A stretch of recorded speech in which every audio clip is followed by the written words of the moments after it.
Police police police আপনি কথা বলবেন জুননের সাথে, এবং আমাকে এই প্রক্টোরিয়াল টিমের একজন এইমাত্র বললেন, আপনিও নাকি বলেছেন আমাদের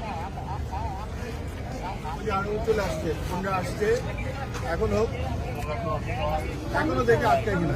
এখন আমরা মার্চ করবো। এখন আমার সামনে অন্তত 20-30 জন মহিলা পুলিশ দাঁড় করিয়ে রেখেছে, আমাদের গেস্টদেরকে নিয়ে আমাদেরকে ঢুকতে দিচ্ছে না। এবার আপনি কথা বলেন, যে জুননুন বলে একজন অফিসার এখানে দাঁড়িয়ে আছেন, আপনি তার সাথে কথা বলেন। আপনি বলে তাকে অর্ডার দিয়েছেন যে কোনো অন্য কোনো বিশ্ববিদ্যালয়ের শিক্ষক ঢুকতে পারবে না। কেন এখানে কি 144 ধারা জারি করেছেন? ক্যাম্পাসে কি 144 ধারা জারি হয়েছে? অন্য বিশ্ববিদ্যালয়ের শিক্ষকরা ঢুকবে না মানে কি? ঢাকা বিশ্ববিদ্যালয়ের ক্যাম্পাস কি অবরুদ্ধ? কেন?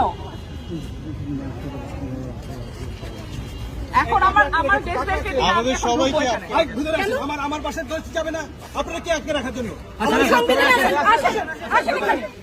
আসেন